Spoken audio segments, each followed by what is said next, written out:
Worksheet आपको दिए क्या आज?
हेलो सर, रहने बोलो, एज इट इज रहने बोलो.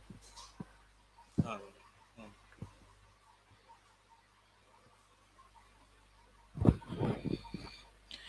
So in today's class, we are going to discuss respiration in plant growth regulators.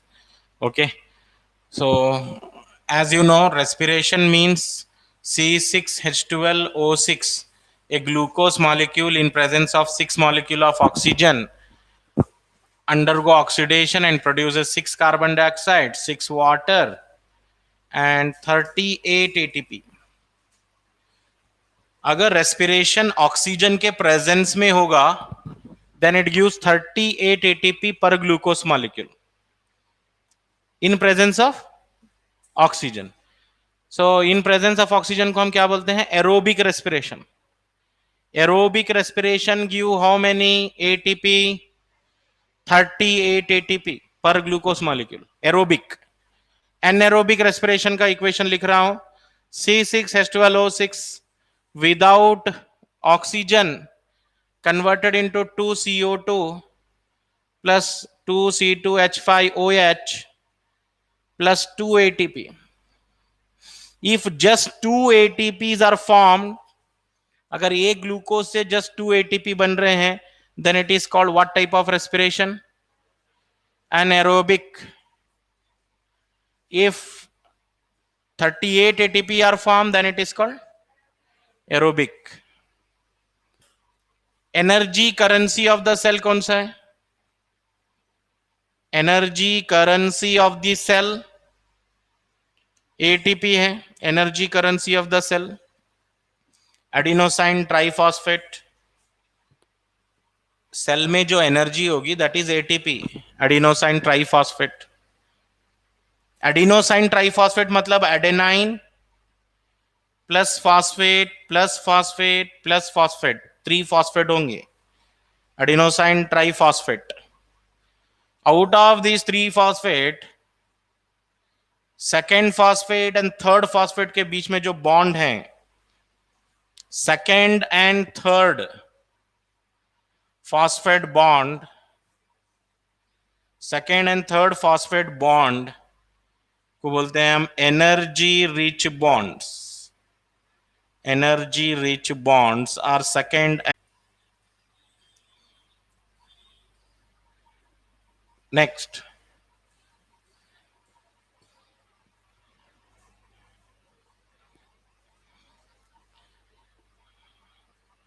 आप सबको है ना क्रेब्स साइकिल प्रैक्टिस करना चाहिए. क्रेब्स साइकिल क्या है? क्रेब्स साइकिल मतलब pyruvic acid. Pyruvic acid first converted into acetyl CoA, that is 2 carbon compound. Pyruvic acid is 3 carbon compound. During conversion of pyruvic acid into acetyl CoA, 1 carbon dioxide loss occur, that is decarboxylation reaction. As well as same time NAD is converted into NADH2. NAD become NADH2 during conversion of pyruvic acid into acetyl CoA. Acetyl CoA combine with oxaloacetic acid. Oxaloacetic acid 4 carbon compound plus acetyl CoA 2 carbon compound, दोनों मिलकर कितने होंगे? 6 carbon. 6 carbon compound बनेगा, that is called citric acid बोल रहे हैं इसको, 6 carbon compound. During Krebs cycle, we are studying Krebs cycle. During Krebs cycle oxaloacetic acid combined with acetyl CoA forming citric acid, then citric acid converted into cis-aconitic acid, cis-aconitic acid converted into isocitric acid, isocitric acid then converted into oxalosuccinic acid, ये भी 6 carbon compound है। ऑक्सलोसक्सिनिक acid से बनेगा alpha ketoglutaric acid. Alpha ketoglutaric acid में 6 carbon है, alpha ketoglutaric acid में 6 carbon है। तो ऑक्सलोसक्सिनिक एसिड से अल्फा कीटोग्लूटारिक एसिड जब बनेगा तो वहां पर एक कार्बन डाइऑक्साइड लॉस होगा। 1 carbon dioxide is lost during conversion of oxalosuccinic acid into alpha ketoglutaric acid. तो अल्फा कीटोग्लूटारिक एसिड में कितने कार्बन जाना चाहिए? 5। बस ऐसे क्वेश्चन बनेंगे। During Krebs cycle what is the 5 carbon compound? Alpha ketoglutaric acid. फिर अल्फा कीटोग्लूटारिक एसिड से फिर एक carbon dioxide loss, one more carbon dioxide loss from alpha ketoglutaric acid forming succinyl CoA. succinyl CoA में कितने carbon? 4 carbon. succinyl CoA में 4 carbon. फिर succinyl CoA से क्या बनेगा? succinyl CoA से succinic एसिड, ये भी 4 कार्बन। सक्सिनिक एसिड से फ्यूमेरिक एसिड, ये भी 4 कार्बन। फ्यूमेरिक एसिड से मैलिक एसिड, ये भी 4 कार्बन। मैग्लिक एसिड से ऑक्सलोएसिटिक एसिड लास्ट में। फिर एक बार, so during Krebs cycle is also called citric acid cycle because the first compound formed is citric acid, इसलिए नाम पड़ा इसका citric acid cycle. citric acid cycle where it occur? Mitochondrial matrix में होगा ये पूरा साइकिल। और ये साइकिल का एडवांटेज क्या है? बहुत ज्यादा एनर्जी बनती है साइकिल में। जो भी आप फूड खा रहे हैं, glucose, that glucose converted into pyruvic acid, then pyruvic acid converted into acetyl CoA, फिर वो क्रेब्स साइकिल में एंटर कर जाता है। क्रेब्स साइकिल में ये स्टेप नंबर 1 है, सिट्रिक एसिड फॉर्मेशन 1 स्टेप है। उसके बाद ये सेकेंड, ये थर्ड, ये फोर्थ, टोटल 10 आना चाहिए। 5, ये 6, 7, ये 8, ये 9, 10। अब क्रेब्स साइकिल से एग्जाम में क्वेश्चन कैसे आते हैं सुनो। इन क्रेब्स साइकिल स्टेप नंबर 4, 6, 10 कौन कौन से step? Step number 4, 6, 10। Step number 4 लिख दीजिए, 6 लिख दीजिए, 10 लिख दीजिए। ये 4, 6, 10 पे बनेगा NaDH2। 4, 6, 10 पे NaDH2। ये रहा 6, यहां पर एक 4, यहां पे रहा 4 स्टेप पे NAD से NaDH2 बनेगा। स्टेप नंबर 6 यहां पर एक NAD से NaDH2 बनेगा। स्टेप नंबर 10 मतलब यहां पर आ जाइए, NAD से NaDH2।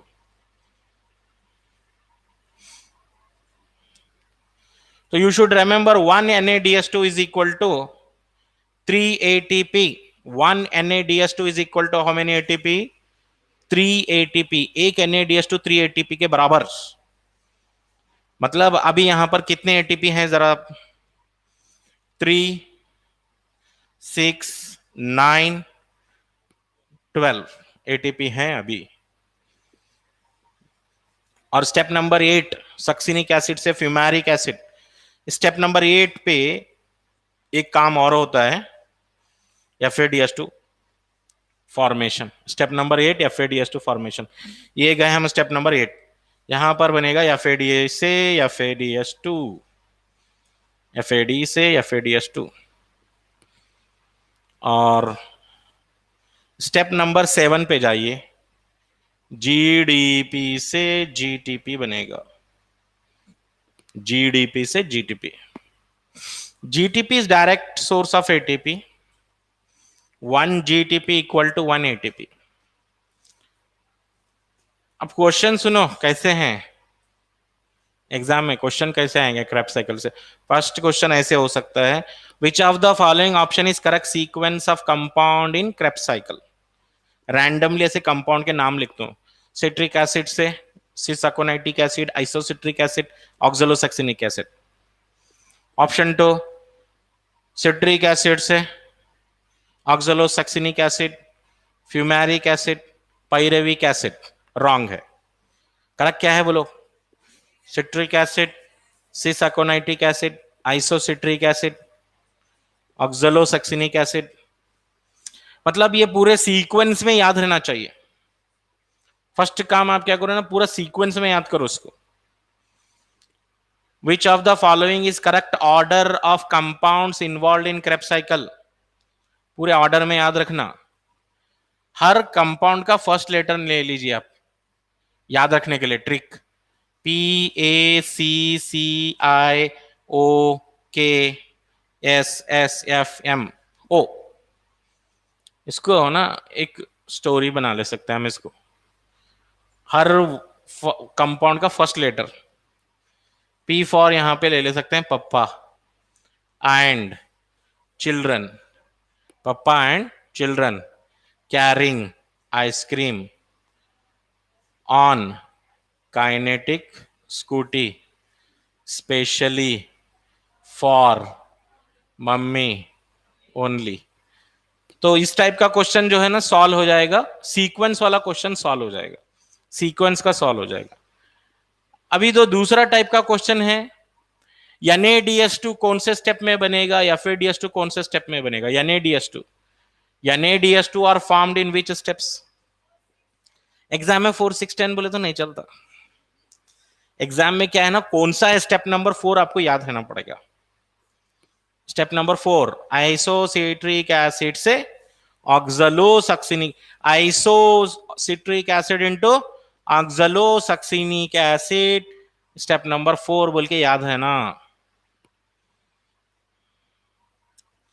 ऑक्सलो या फिर अल्फा कीटो ग्लूटारिक एसिड से सक्सिनाइल को ए बोल तो 6 याद रहना। बहुत बार नीट में क्वेश्चन पूछा, during the conversion of succinic acid into fumaric acid what is formed. Option में NaDH2, FADH2, GTP, ATP, carbon dioxide. Succinic acid से फ्यूमेरिक एसिड क्या बना? FADH2। एक FADH2 2 ATP के बराबर, एक NaDH2 3 ATP के बराबर, एक FADH2 2 ATP के बराबर, 2 ATP के बराबर। मतलब 1 पाइरेविक एसिड से आपको टोटली कितने ATP बन रहे हैं बताइए। 1 पाइरेविक एसिड से अगर मैं काउंटिंग स्टार्ट करूं तो कितने ATP मिल रहे हैं मेरे को? टोटल मेरे पास 4 NaDH2 बन रहे हैं, यहां पे 4, 6, 10 स्टेप पे, यहां पर एक टोटल 4 NaDH2 बोल तो कितने ATP? 4 3 12 ATP बन गए इधर। और यहां पे एक FADH2 2 ATP, यहां पर कितने हो गए? 14 ATP। एक GTP एक ATP के बराबर 15 ATP are form. Yes, GTP को आप ATP भी बोल सकते हैं, कोई प्रॉब्लम नहीं है। GTP equal to ATP 15 ATP। एक पायरेविक एसिड से 15 ATP मिलेंगे आपको। ये काम करो, विच of the following step in Krebs cycle is direct GTP formation. Succinyl कोए से सक्सिनिक एसिड, ऐसा देगा ऑप्शन, सक्सिनाइल कोए से succinic acid, direct GTP formation, direct GTP formation. ये समझने नहीं आ रहा यहां पर ब्रेकडाउन हो रहा है क्या कंस्ट्रक्शन हो रहा है? ब्रेकडाउन रिएक्शन को क्या बोलते हैं हम? एनाबॉलिक। ब्रेकडाउन रिएक्शन को कैटाबॉलिक, कंस्ट्रक्टिव रिएक्शन को anabolic. Whether it is anabolic और कैटाबॉलिक और बोथ। अगर हम ऐसे देख रहे हैं, पायरेविक एसिड से क्या बन रहा है? Acetyl CoA. पायरेविक एसिड से एसिटाइल कोए मतलब ब्रेकडाउन हो गया। 3 कार्बन से 2 कार्बन, ब्रेकडाउन। ब्रेकडाउन को क्या बोलते हैं हम? कैटाबॉलिक। ब्रेकडाउन को कैटाबॉलिक बोलेंगे। और एसिटाइल को ये ऑक्सलो एसिटिक एसिड, ये 4 कार्बन ये 2 कार्बन मिलके 6 कार्बन बना, मतलब एनाबॉलिक हो गया। तो क्रेब्स साइकिल या रेस्पिरेशन क्या है? एनाबॉलिक भी है, कैटाबॉलिक भी है। इसलिए क्या बोलना चाहिए? Respiratory pathways are called amphibolic. Note कर लीजिए, respiratory pathways are amphibolic, respiratory pathways are amphibolic.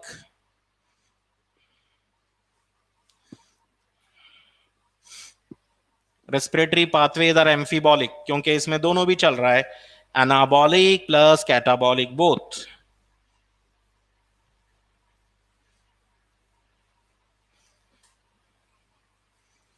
अब देखिए, आप ब्रेकफास्ट में ग्लूकोज खाए, वो ग्लूकोज है ना पायरेविक एसिड में कन्वर्ट हो जाता है। कितने पायरेविक एसिड? 2 पायरेविक एसिड। एक पायरेविक एसिड में 3 कार्बन और एक पायरेविक एसिड में 3 कार्बन। आपने ग्लूकोज खाया था 6 कार्बन। ग्लूकोज से 2 पायरेविक एसिड बनेंगे और एक पायरेविक एसिड एक क्रेब्स साइकिल में जाएगा और एक पायरेविक एसिड और एक क्रेब्स साइकिल में जाएगा। This is one Krebs cycle, this is another Krebs cycle. और अभी अभी कैलकुलेशन करके आ रहे हैं हम, अभी कैलकुलेशन करें ना, एक पायरेविक एसिड से कितने एटीपी? 15, मतलब इधर लिख लेता हूं 15, इधर लिख लेता हूं 15, कितने हो गए? 30 एटीपी। और मैं स्टार्टिंग में क्या बोला था? एक ग्लूकोज से कितने एटीपी बोला था मैं? 30 बताया था ना मैं, 38 एटीपी। आप बोलेंगे ये 15 15 30 हो गए, और कहां है 8 एटीपी?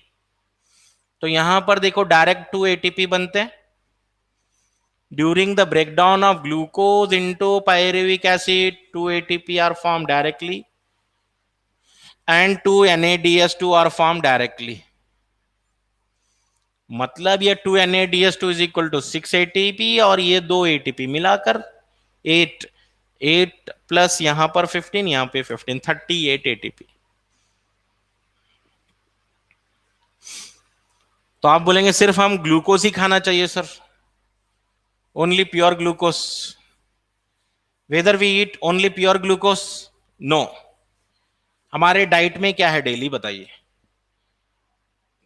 आप बोलेंगे हमारे डाइट में ग्लूकोज है, प्रोटीन भी खा रहे हैं हम, फैट भी खा रहे हैं, ऑयल्स लिपिड्स वगैरह। तो अगर आप ग्लूकोज खाएंगे तो पायरेविक एसिड बनेगा, ठीक है? फिर पायरेविक एसिड से एसिटाइल कोए बनेगा, ठीक है? एसिटाइल कोए, फिर एसिटाइल कोए से क्या होगा? Krebs cycle. क्रेब्स साइकिल के बाद तो फुल एटीपी, बहुत सारे एटीपी बनते हैं। तो आप बोलेंगे सर ग्लूकोज से ये एटीपी बन रहे हैं तो why we eat protein, why we eat fat? तो सुनिए, protein can also join Krebs cycle. Protein भी आके क्रेब्स साइकिल ज्वाइन कर सकते हैं। वो कैसे? ये प्रोटीन फर्स्ट अमाइनो एसिड में ब्रेक होना, then this amino acid can join, लेकिन ज्वाइन होने से पहले ये पायरेविक एसिड में कन्वर्ट हो जाना चाहिए। क्या में कन्वर्ट होगा? पायरेविक एसिड। डायरेक्ट क्रेब्स साइकिल में नहीं आ सकता वो, protein converted into amino acid converted into pyruvic acid, fat converted into fatty acid, glycerol, fatty acid, glycerol, and fatty acid glycerol can convert it into acetyl CoA. That means even fat is also giving you energy, protein is also giving you energy. Protein से भी energy मिल सकती तुम्हारे को, fat से भी energy मिल सकती, ठीक है।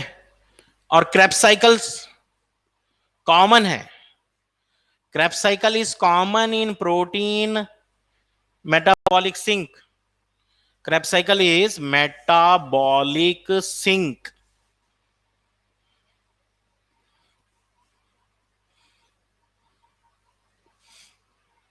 मेटाबॉलिक सिंक बोलेंगे इसको, sink.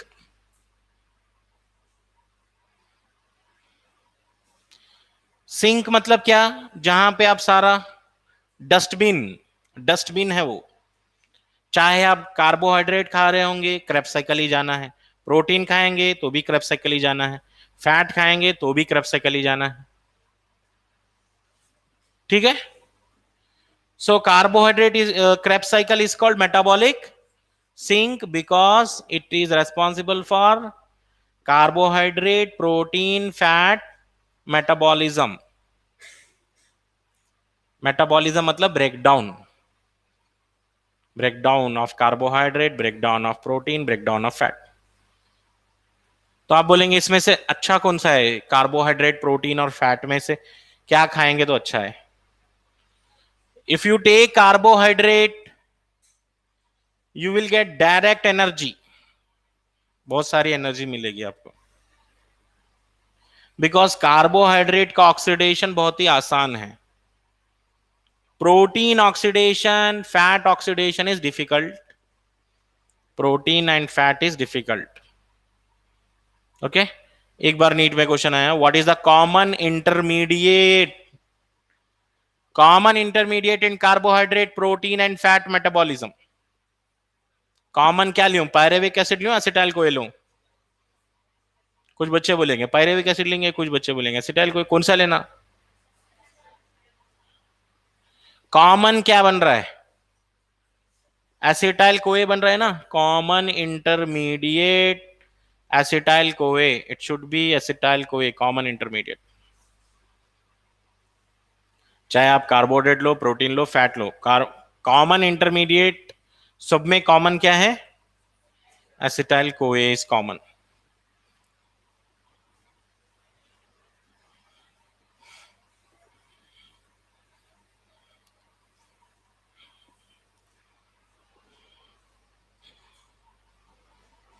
Two molecules of glucose give how much ATP? Two molecules of glucose gives how much ATP? बताओ। अब मुश्किल है क्या क्वेश्चन ऐसा करना?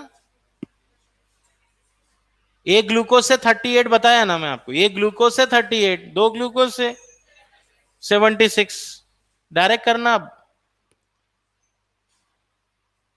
ठीक है। 1 पायरेविक एसिड से कितने एटीपी? 15 एटीपी। चलो मैं आपको पायरेविक एसिड का बताया, एग्जाम में आ गया एसिटाइल कोए, अब क्या करना? 1 एसिटाइल कोए से कितने एटीपी बताओ। चलो देखो क्रेब्स साइकिल में जाके देखो, पायरेविक एसिड से काउंटिंग करा तो मैं 15 एटीपी हुए थे, अगर एसिटाइल कोए से काउंटिंग करूंगा तो कितने एटीपी बनेंगे?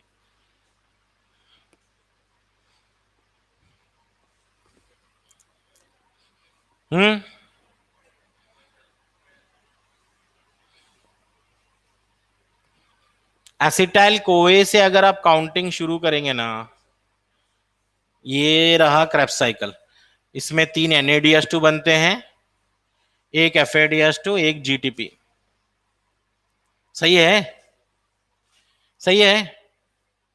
अगर मैं पायरेविक एसिड से स्टार्ट करूंगा तो यहां पर भी एक NADH2 बनेगा, राइट। पायरेविक एसिड से काउंटिंग करेंगे तो एक NADH2 बाहर भी, एसिटाइल को एग्जाम में एसिटाइल कोए से पूछा है, तो एसिटाइल कोए से बोल तो पायरेविक एसिड से नहीं करना आप, एसिटाइल कोए से। कितने एटीपी? 12 एटीपी ना, ये 3 NADH2 9 एटीपी, ये 2 एटीपी, ये 1 एटीपी, तो 12 एटीपी हो गए।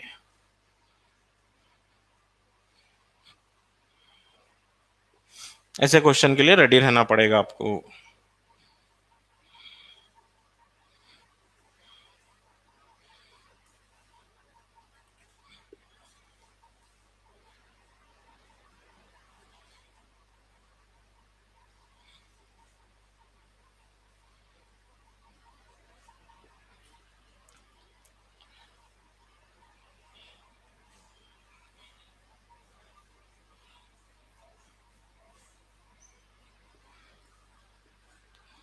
सपोज ग्लूकोज से रेस्पिरेशन स्टार्ट हुआ, बट अनफॉर्चुनेटली पायरेविक एसिड को ऑक्सीजन नहीं मिला। If pyruvic acid is not getting oxygen, then pyruvic acid in presence of yeast, converted into carbon dioxide plus ethyl alcohol. Carbon dioxide plus ethyl alcohol. Glucose converted into pyruvic acid in presence of yeast, converted into carbon dioxide plus ethyl alcohol. So alcohol formation को क्या बोलते हैं हम? Fermentation बोलते हैं। ये कब होगा? In absence of oxygen. Oxygen नहीं है तो होगा ये in absence of oxygen. And pyruvic acid in presence of lactic acid bacteria. Lactic acid bacteria के प्रेजेंस में बनेगा लैक्टिक एसिड। Lactic acid. अगर इथाइल अल्कोहल बनेगा तो कार्बन डाइऑक्साइड रिलीज होगा। In the formation of ethyl alcohol what is released? Carbon dioxide is released. In lactic acid fermentation there is no carbon dioxide released.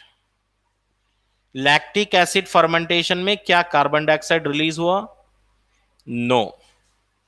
Whether alcohol formation involve carbon dioxide formation? Yes.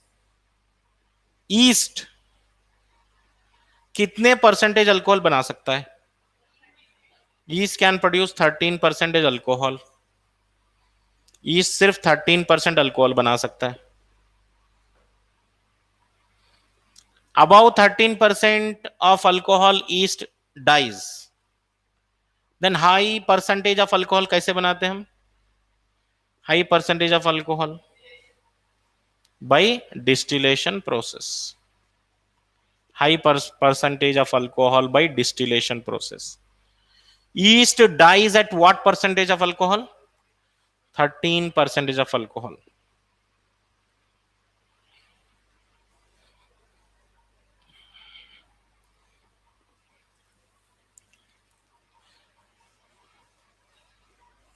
During which fermentation carbon dioxide is released? कौन से fermentation में carbon dioxide release हुआ था बताइए? Ethyl alcohol fermentation और lactic acid fermentation. Ethyl alcohol fermentation में carbon dioxide release हुआ और लैक्टिक एसिड फर्मेंटेशन में नो कार्बन डाइऑक्साइड रिलीज। याद रहे बात ये। आरक्यू, एक और कॉन्सेप्ट देख लो। आरक्यू क्या है? आरक्यू का मतलब होता है रेस्पिरेटरी कोशेंट। रेस्पिरेटरी कोशेंट बोलते हैं इसको। रेस्पिरेटरी कोशेंट क्या है? RQ is equal to volume of CO2 released by volume of oxygen consumed. मतलब आपने कितना कार्बन डाइऑक्साइड रिलीज किया, कितना ऑक्सीजन कंज्यूम किया, that is RQ. That is RQ. ठीक है, ये आरक्यू है। What is the RQ value of carbohydrate? जैसे ये इक्वेशन है C6H12O6 plus 6 molecule of oxygen gives rise to 6 carbon dioxide plus 6 water plus 38 ATP। तो इसका RQ फाइंड आउट करना है आपको। RQ कैसे फाइंड आउट करेंगे?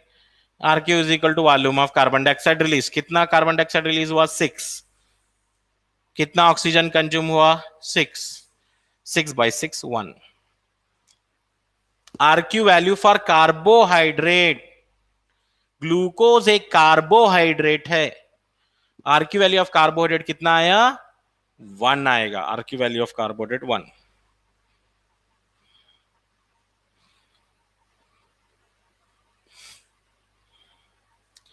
Which structure in plant help in exchange of gases? जैसे कि एनिमल्स में क्या है एक्सचेंज ऑफ गैसेस के लिए? आपके पास लंग्स हैं, नॉस्ट्रिल हैं for exchange of gases. Plants में क्या है? प्लांट्स एक्सचेंज गैसेस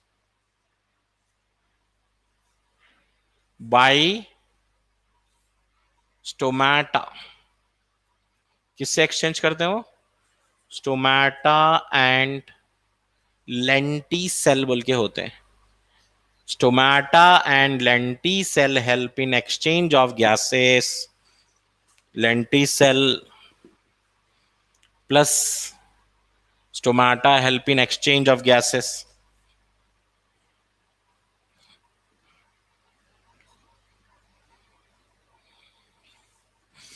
ओके, चलिए मैं अब आपको है ना हार्मोन के फंक्शन याद दिला देता हूं। हार्मोन्स, 5 हार्मोन्स के अगर फंक्शन याद रखेंगे तो एक क्वेश्चन आएगा उसमें से। ग्रोथ टॉपिक में हार्मोन के फंक्शन याद रखना है, सिंपल है। 5 हार्मोन है, 5 ट्रिक्स हैं, बस ट्रिक्स याद रखो, फंक्शन पूरे याद। हार्मोन नंबर 1 कौन सा है? Plant hormone auxin. ऑक्सिन ये प्लांट हार्मोन है, ठीक है। ग्रोथ प्रमोटिंग हार्मोन है ये, growth promoting hormone in plant. तो इसका ट्रिक है Xylo aunty he applied dirt in roots पर पाइनएप्पल फ्लावर्ड। मतलब आप कंप्लेन कर रहे हैं, you are complaining to Xylo aunty को कंप्लेन कर रहे हैं आप। क्या कंप्लेन कर रहे हैं? He applied dirt in roots, लेकिन क्या हुआ? Pineapple flowered. तो इसमें क्या है? पूरे छुपे हुए हैं ऑक्सिन के functions.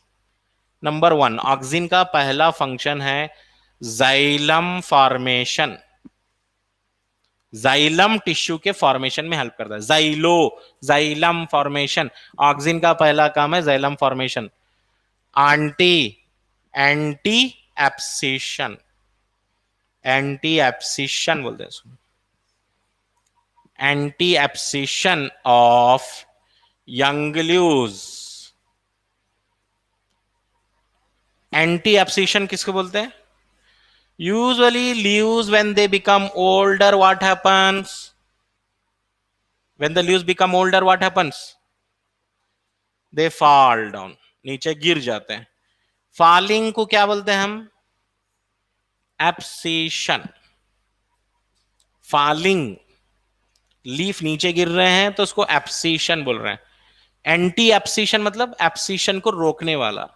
Which hormone prevent abscission? Auxin prevent abscission, anti abscission of young leaves. He Xylo aunty हो गया, देखो ही से बनेगा herbicide. Herbicide also called weedicide, weed killer. Weed killer मतलब, वीड्स का मतलब है unwanted plants growing in agricultural field. जो अनवांटेड प्लांट्स हैं एग्रीकल्चरल फील्ड में ग्रो हो रहे हैं उसको कैसे रिमूव करेंगे हम? तो आप बोलेंगे मैन्युअली रिमूव करेंगे, जाके काम करेंगे वहां पे, प्लांट कट करेंगे, सो वो बहुत ज्यादा टाइम लगेगा, है ना, फार्मर्स को बहुत ज्यादा टाइम लगेगा। एक हार्मोन आता है 2,4-D बोल के। 2,4-D is a synthetic auxin. 2,4-D क्या है? Synthetic auxin. 2,4-डाइक्लोरो फिनॉक्सी एसिटिक एसिड। जस्ट ये हार्मोन स्प्रे करो, सारे वीड्स मर जाएंगे। 3 फंक्शन याद हो गए। Applied xylem formation, anti abscission, herbicide. Applied से कुछ याद आना, अप्लाइड से बनेगा एपिकल डोमिनेंस। क्या है? एपिकल डोमिनेंस ऑक्सिन की वजह से होता है एपिकल डोमिनेंस। ये तो बहुत ज्यादा इंपॉर्टेंट है एपिकल डोमिनेंस। देखिए एपिकल डोमिनेंस क्या होता है। प्लांट है, ये लीफ है, ये ब्रांचेस हैं,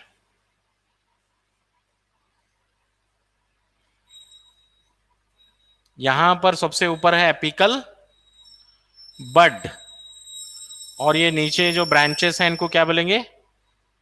एक्सिलरी बड। स्टेम के साइड में जो ब्रांचेस होंगे एक्सिलरी बड, सबसे ऊपर जो रहेगा apical bud. Apical bud is just like elder brother, बड़ा भाई, और ये एक्सिलरी बड क्या है? छोटे भाई साइड में। Who is growing faster? Who is growing faster? Apical bud grow faster और एक्सिलरी बड ग्रो फास्टर। हाँ, प्लांट की हाइट ज्यादा होती है या ब्रांचेस का लेंथ ज्यादा होता है? हाइट ज्यादा होती है प्लांट में, हाइट बहुत ज्यादा होती है। ब्रांचेस का भी हाइट अगर मेजर करेंगे तो कम रहेगी। So whether elder brother grow faster और younger brother grow faster? Elder brother grow faster. तो यहां पे क्या कर रहा है? Apical bud suppress the growth of axillary bud.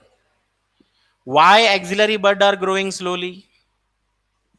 Because of apical bud. Apical bud की वजह से एक्सिलरी बड की ग्रोथ रुक गई है। इसी को बोलते हैं एपिकल डोमिनेंस। Apical dominance. घर पे किसका डोमिनेंस है? बड़े भाई का, छोटे भाई का? बड़े भाई का डोमिनेंस है, तो ये एपिकल डोमिनेंस है। क्या होता है एपिकल डोमिनेंस? एपिकल बड क्या करता है? Suppress the growth of axillary bud. Apical bud suppress the growth of axillary bud. This is called apical dominance.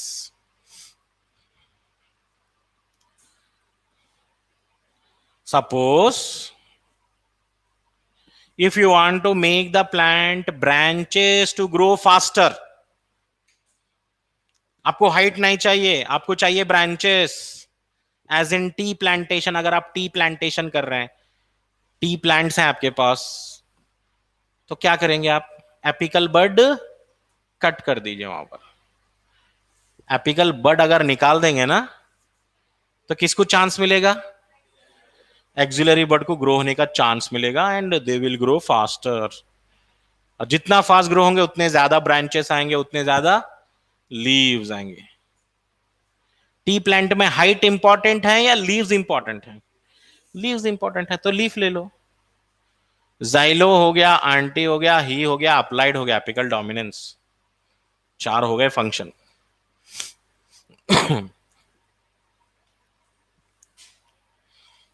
Next, dirt. D for dirt है यहां पर। डी से बनेगा point number 5, division of cell. Auxin also help in division of cell. Point number 6, in root formation. Auxin root बनाने में भी help करता है, रूट फॉर्मेशन। और ये पर से बनेगा पार्थिनोकार्पी। पार्थिनोकार्पी इन टोमेटो। यस, ऑक्सिन पार्थिनोकार्पी करेगा। पार्थिनोकार्पी मतलब seedless fruit formation, seedless fruit formation, seedless fruit बनना, सीडलेस।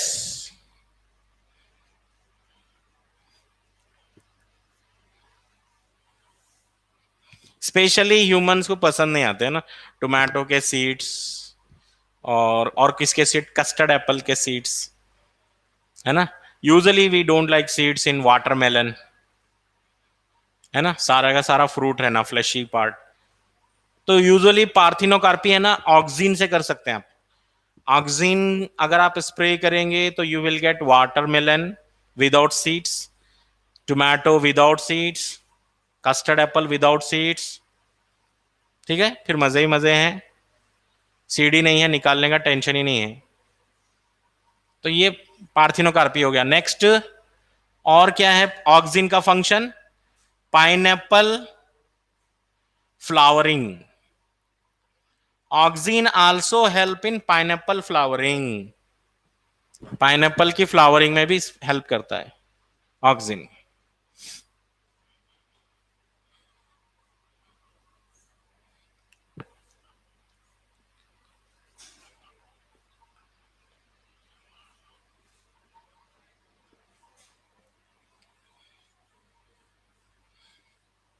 ये थे ऑक्सिन के पूरे different different types of functions.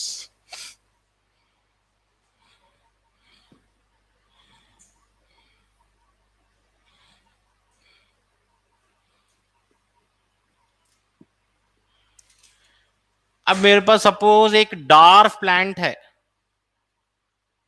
Dwarf plant है, छोटा सा प्लांट है, डॉर्फ प्लांट है। मैं इसको बनाना चाह रहा हूं टॉल, जस्ट वन डे में इतना टॉल हो जाना है, पॉसिबल है? ह्यूमन में तो नहीं कर सकते ऐसा, प्लांट में कर सकते हैं हम। डार्फ प्लांट को टॉल प्लांट बना सकते हैं बाय स्प्रेइंग जिब्बरलिन्स। क्या स्प्रे करके? जिब्बरलिन बोल के सेकेंड ग्रुप ऑफ हार्मोन से, ऑक्सिन के बाद, ऑक्सिन के बाद आ रहा है gibberellin. Gibberellin help in bolting, gibberellin help in bolting. What is mean by bolting? conversion of dwarf plant into tall plant। dwarf plant से tall बना ले सकते हैं आप just by spraying gibberellin. dwarf plant से tall, ये process को हम बोलते हैं बोल्टिंग। और कभी कभी बोल्टिंग इतना इंपॉर्टेंट हो जाता है, प्रोडक्टिविटी एनहांस हो जाती है। In which plant height is very important? बताइए।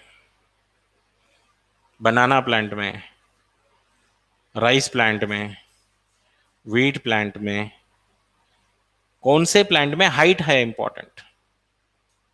बताइए। शुगर केन प्लांट में हाइट बहुत ज्यादा इंपॉर्टेंट। जितनी ज्यादा हाइट रहेगी शुगर केन प्लांट में उतना ज्यादा शुगर प्रोडक्शन होगा।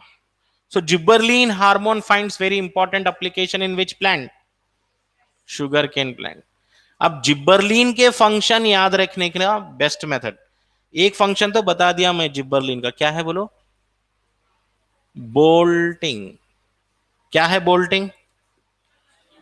Conversion of dark plant into tall plant by spraying gibberellin. अब मुझे याद करना है जिब्बरलिन के फंक्शंस।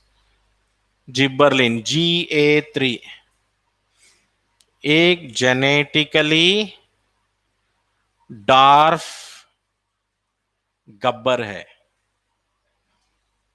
जेनेटिकली डार्फ गब्बर है, genetically dwarf Gabbar, broken seed dormancy, attained early maturity, improved shape in apple, grapes, sugarcane.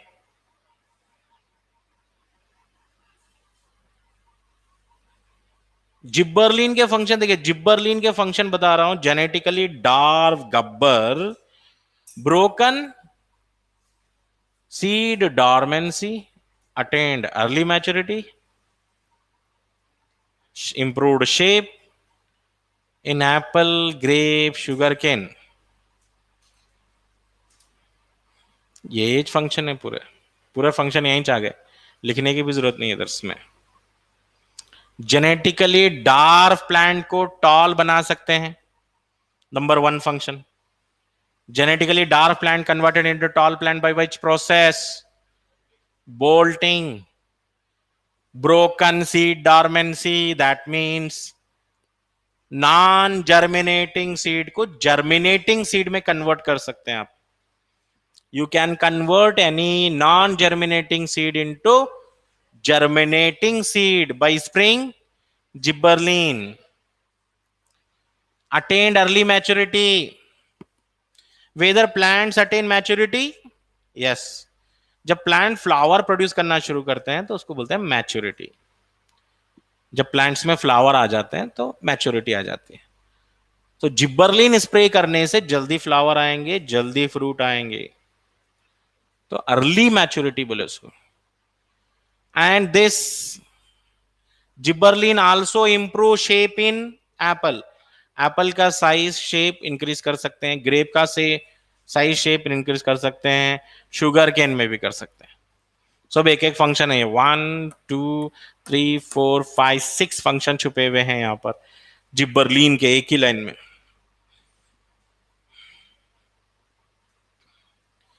और ये जेनेटिकली डार्क गब्बर, इसका नाम क्या था मालूम? मालती दास। क्या नाम था? मालती दास बोल के था। इससे और एक फंक्शन याद हो गया, gibberellin also help in malting process. Gibberellin help in malting process. Malti Das याद रखेंगे तो माल्टिंग प्रोसेस याद रहेगा। माल्टिंग का मतलब है increase sugar content in seed. Seed में शुगर कंटेंट इंप्रूव करने के लिए जिब्बरलिन इंक्रीज करते हैं। Suppose if you want to make seed sugary sweet, barley seed है आपके पास, बार्ली सीड में शुगर उतना टेस्ट बराबर नहीं रहता, उसमें अगर आप जिब्बरलिन स्प्रे करें तो स्वीट हो जाता है। माल्टिंग का मतलब है शुगर कंटेंट बढ़ाना। चलो ये एक और फंक्शन आ गया जिब्बरलिन का।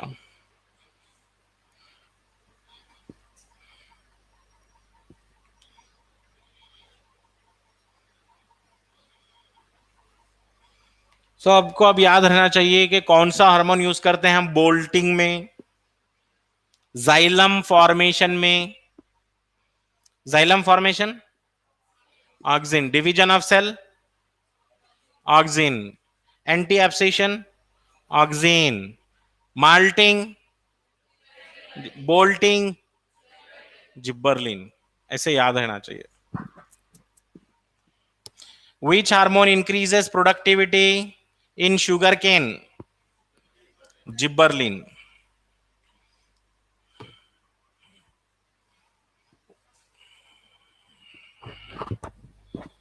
नेक्स्ट अब जाएंगे हम साइटोकाइनिन हार्मोन की तरफ। साइटोकाइनिन हार्मोन, साइटोकाइनिन के ज्यादा फंक्शन नहीं है। साइटोकाइनिन को हम इसको और एक नाम से पुकारते हैं, kinetin. Kinetin.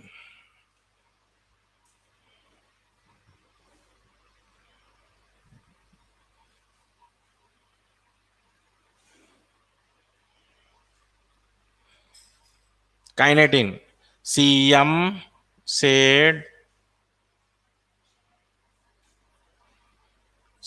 Said ticket collection advances ticket collection advance हो रहा बोल के सीएम अनाउंस कर रहे हैं। ठीक है, तो इससे याद रहेगा हमारे को C for cell division, chloroplast formation,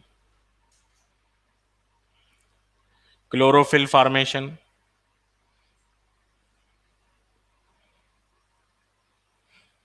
C for cytokinin and C for cell division, chloroplast formation, chlorophyll formation, and second one M for morphogenesis. Morphogenesis का मतलब क्या है?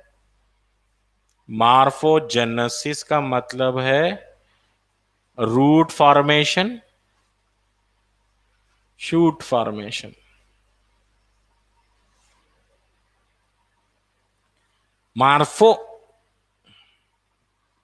मार्फो का मतलब है plant part formation. So 2 hormones are helping for plant parts formation. Root बनाने के लिए क्या चाहिए था? ऑक्सिन। शूट फॉर्मेशन के लिए क्या चाहिए? साइटोकाइनिन चाहिए। सी से हो गया, यम से हो गया, अब यस से आएगा सीनेसेंस डिलेड। सीनेसेंस का मतलब एजिंग।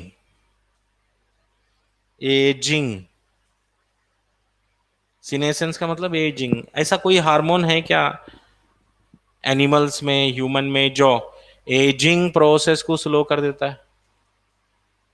नहीं है ऐसा। प्लांट्स में है। प्लांट में एक हार्मोन है साइटोकाइनिन। साइटोकाइनिन क्या कर सकता है पता है? एजिंग प्रोसेस को स्लो कर देता है। तो प्लांट ओल्ड होते ही नहीं। 100 ईयर के भी हुए तो वैसे ही रहेंगे वो। जब तक उसको वाटर न्यूट्रिएंट मिलते रहेगा, the plant remain healthy. Senescence ageing को बोल रहे हैं, डिले हो जाता है। हो गया ये। टी और सी का मतलब है टिश्यू कल्चर में यूज करते हैं इसको। Tissue culture, cytokinin hormone used in tissue culture. Ticket का जो टी है टिश्यू कल्चर में यूज करते हैं। और last one more, overcome apical dominance. Overcome apical dominance. Apical dominance को ओवरकम करने के लिए बेस्ट हार्मोन कौन सा है? साइटोकाइनिन हार्मोन है best hormone to overcome apical. Which hormone is responsible for apical dominance? Apical dominance हुआ किससे था? ऑक्सिन की वजह से एपिकल डोमिनेंस हुआ। Auxin help in apical dominance and cytokinin help in overcoming apical dominance. ये पूछते देखो, कंफ्यूजन है। Auxin help in apical dominance और एपिकल डोमिनेंस को ओवरकम करने वाला हार्मोन साइटोकाइनिन। साइटोकाइनिन का और एक नाम काइनेटिन।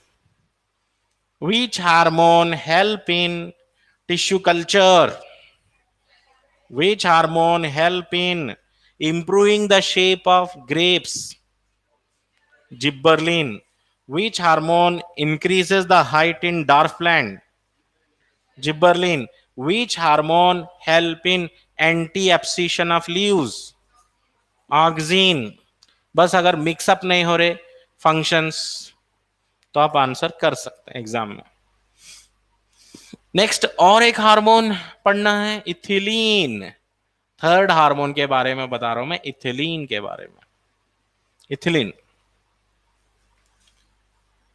इथिलीन हार्मोन का एक्सपीरियंस हम सब करे हैं। गैसियस हार्मोन है ये ethylene hormone.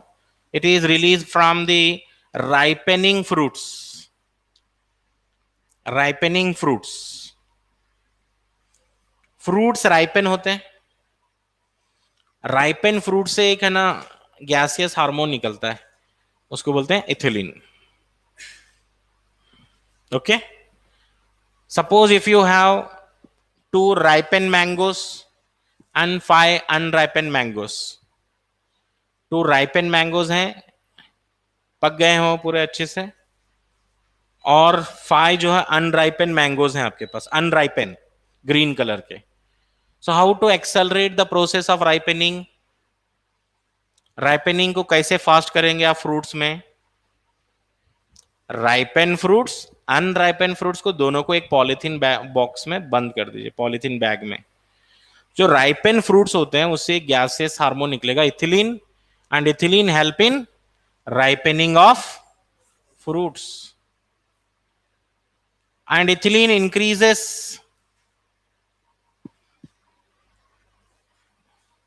rate of respiration. Ethylene increases rate of respiration in fruits. This is called climacteric respiration. Climacteric respiration बोलेंगे। फ्रूट राइपनिंग के टाइम में रेस्पिरेशन डबल हो जाता है। राइपनिंग फ्रूट जब राइपन होते हैं, कलरफुल हो जाते हैं, स्वीट हो जाते हैं fruits, so during that time. And ethylene help in root hair formation. Root hair formation, root formation नहीं, रूट फॉर्मेशन के लिए कौन? ऑक्सीन। ये root hair formation, ethylene, root hair formation. और इथिलीन का और एक बहुत इंपॉर्टेंट रोल है, फेमिनाइजिंग इफेक्ट। फेमिनाइजिंग इफेक्ट, फेमिनाइजिंग का मतलब है फीमेल, फेमिनाइजिंग मतलब female, feminizing effect means promote female formation, female flower formation.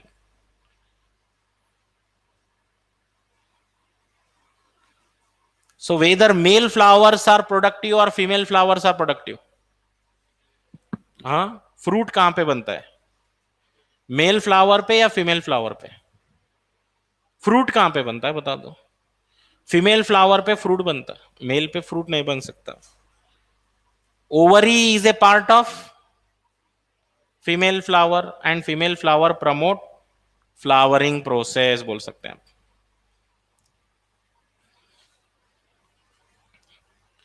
फेमिनाइजिंग effect है इथिलीन का, और इथिलीन का मेन काम था ripening of fruit, ripening of fruit. ठीक है, चलो नेक्स्ट और एक हार्मोन है लास्ट, एबीए।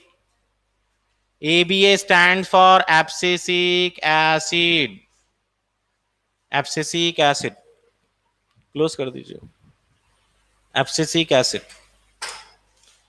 एब्सिसिक एसिड क्या है? स्ट्रेस हार्मोन है।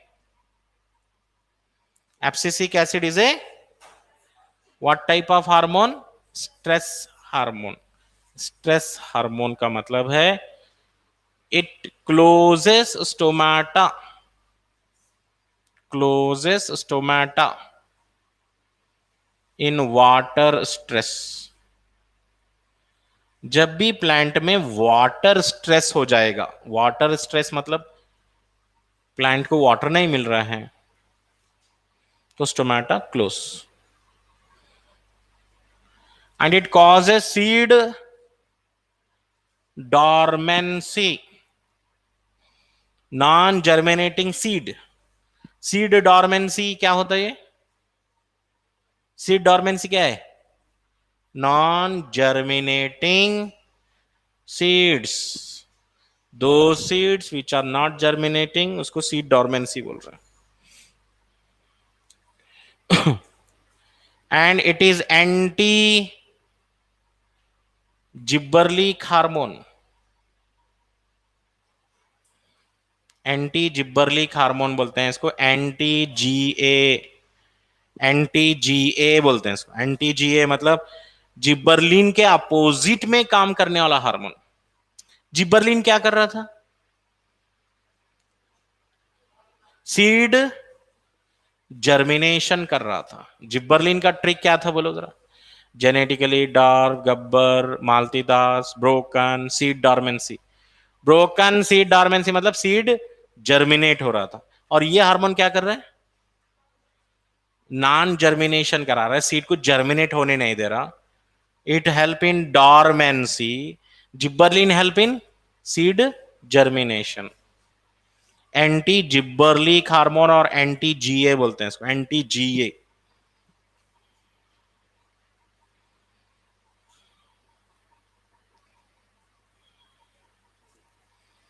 और फोर्थ फंक्शन सुनिए, एब्सिसिक एसिड, शॉर्ट में लिखते हैं ABA, are derived from carotenoid pigments. Carotenoid pigment से बना है।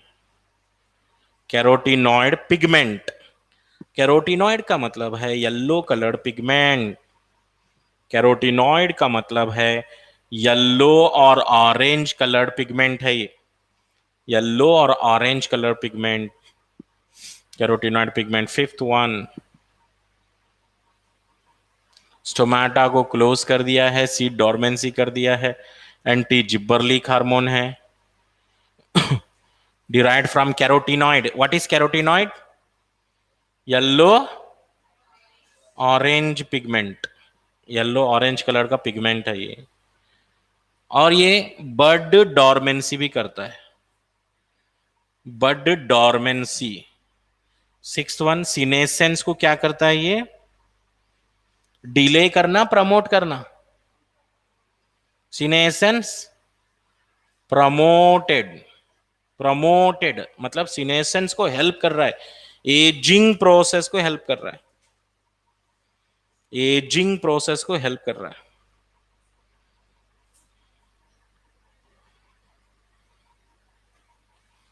एजिंग प्रोसेस को हेल्प कर रहा है। Which hormone delay senescence? Cytokinin. Which hormone help in senescence? Abscisic acid. Which hormone help in xylem formation? Which hormone help in pineapple flowering? हाँ, pineapple flowering, auxin, pineapple flowering, pineapple flower auxin है। ठीक है, next. अब आइए एक important topic की तरफ, that is photo periodism. Photo periodism, photo मतलब लाइट है, पीरियड मतलब ड्यूरेशन है, पीरियड मतलब duration, time. Relative lengths of day and night. Day and night help in exact timing for flowering, exact timing for flowering in plants. Relative length of day and night, day का length कितना है, night का length कितना है, ये help करने वाला है एग्जैक्ट टाइमिंग के लिए। किसके लिए? Exact timing for flowering in plants. Plants की एग्जैक्ट फ्लावरिंग के टाइम को आइडेंटिफाई करने में हेल्प करेगा ये। How plants know the season? कुछ प्लांट है मार्च के मंथ में फ्लावर दे रहे हैं, कुछ दिसंबर में दे रहे हैं फ्लावर। कैसे मालूम होता है प्लांट को सीजन? डे और नाइट के लेंथ, डे और नाइट के लेंथ पे डिपेंड है। ये प्लांट है, leaf, leaf find out day and night length.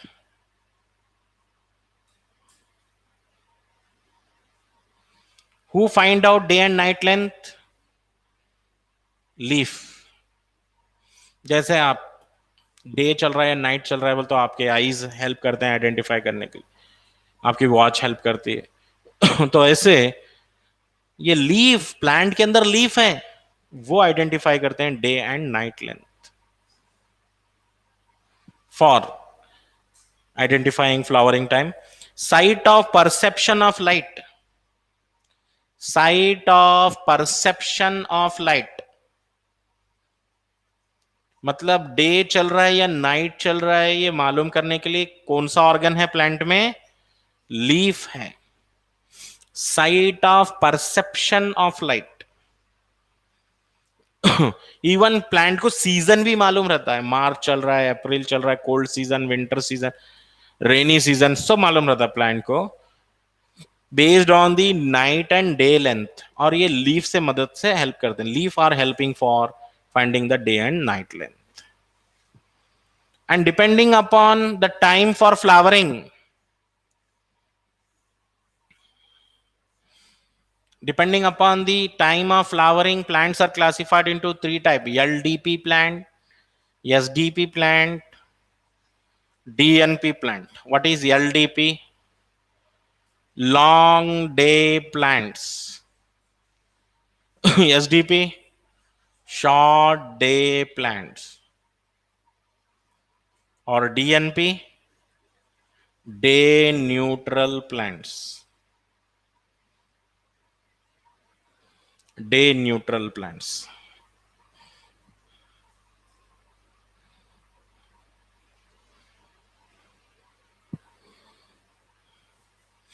Long day plants क्या है? The plants which flower when the day length is more than, plants which flower when the day length is more than critical day length.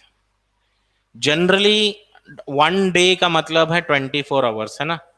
24 our जिसमें day है, night है। What do you think, day and night both are equal hours में? Day और night बराबर बराबर है? नहीं है। सीजन के अकॉर्डिंग बदलते रहता, कभी डे लॉन्ग भी होता है, कभी डे शॉर्ट भी होता है। सनराइज कब हुआ आज मॉर्निंग में और सनसेट कब होगा, तो वो डे लेंथ है। आवर्स काउंट कर लेना आप, सनराइज और sunset. Long day plants mean they flower when they flower when the day length is more than the duration of critical day length. Critical day length है, average day length है 10 hours. मान लीजिए पूरे year में, 1 year में average day length कितना है? Average day 10 hours का है, समझो। ऐसा नहीं है कि हमेशा 10 ही रहेगा। मैं क्या लिख रहा हूं? एवरेज, एवरेज लिख रहा हूं ना। एवरेज का मतलब थोड़ी सेम ही होता है। एवरेज का मतलब ज्यादातर ये रहेगा 10 आवर्स। सम टाइम 11 आवर्स का भी डे हो सकता है, 12 आवर्स का भी, 13 आवर्स का भी हो सकता है, but average it's 10 hours. And long day plants are those which flower when the day length is more than the duration of critical day length. मतलब critical day length का मतलब average day length 10 आवर से ज्यादा रहा तो flower देंगे ये। और शॉर्ट डे प्लांट्स का मतलब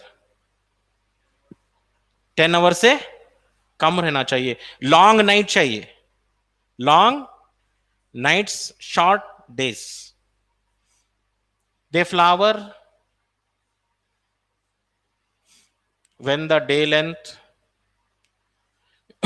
day length is shorter than the duration of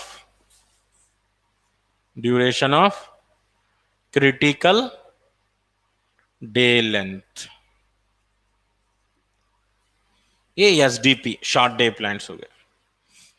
they require long nights, ये भी याद रख सकें, लॉन्गर नाइट्स। और डे न्यूट्रल प्लांट का मतलब है फ्लावर इन एनी सीजन, कौन से भी सीजन में फ्लावर देंगे ये। Flower in any season, day neutral plant, कौन से भी सीजन में फ्लावर ले लो।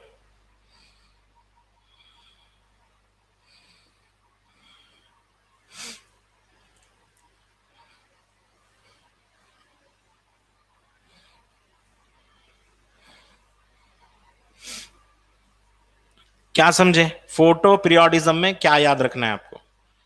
फोटो का मतलब है लाइट, पीरियड का मतलब है ड्यूरेशन।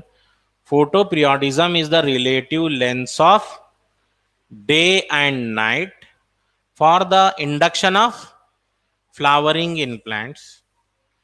सपोज एक प्लांट है और इसको हम सपोज दे रहे हैं 14 आवर्स डे, 14 आवर्स दे रहे हैं, इसका मतलब नाइट शॉर्ट हो गई होगी, अंडरस्टूड है? तो अगर इसको फ्लावर आ गए तो क्या बोलेंगे? लॉन्ग लॉन्ग डे प्लांट्स, इसी को बोलेंगे ना लॉन्ग डे प्लांट्स। 14 आवर से ज्यादा रहा तो फ्लावर आ रहा है। सपोज एक प्लांट के मैं सारे लीफ कट कर देता हूं, उसके बाद 14 आवर देता हूं, फ्लावर आएगा क्या? नहीं आएगा। 10 आवर्स देंगे तो भी फ्लावर नहीं आएंगे।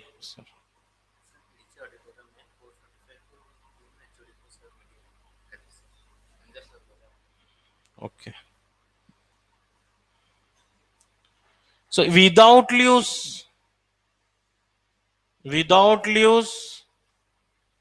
no flowering, लीव्स नहीं है तो फ्लावरिंग ही नहीं है।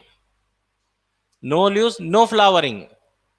हाँ, लीफ रहेंगे तो एटलीस्ट फ्लावर तो आएंगे, because site of perception of light is leaf. Site of perception क्या है? लीफ है। एक और कॉन्सेप्ट है वर्नालाइजेशन बोल के। वर्नालाइजेशन क्या है? सीड लेना है, 4 डिग्री सेल्सियस पे रखना है, 4 डिग्री सेल्सियस में रखना है 15 डेज के लिए। तो क्या होगा? सीड बहुत ही जल्दी जर्मिनेट होगा और फ्लावर आ जाएंगे। देखिए, यूजुअली सीड लगाते हैं हम, लगा के 1 ईयर वेट करते हैं फ्लावर का, लेकिन यहां पे क्या हो रहा? Take the seed, give 4 degree Celsius treatment for 15 days, immediate germination and flower. Qualitative and quantitative, cold treatment, qualitative and quantitative cold treatment given to the seeds, qualitative and quantitative cold treatment given to the seeds for flowering, for flowering is called vernalization। qualitative भी है, 4 degree देना, 4 degree से आप ज्यादा भी नहीं देना है, कम भी नहीं देना है, क्वालिटी इसको बोलते। क्वांटिटी मतलब 15 डेज के लिए देना, यह है वर्नालाइजेशन। ठीक है, तो इतना पढ़ के आइए, नोट्स ज्यादा लॉन्ग हैं ये टॉपिक के, इतना रिवाइज कर लेके आइए। टुमारो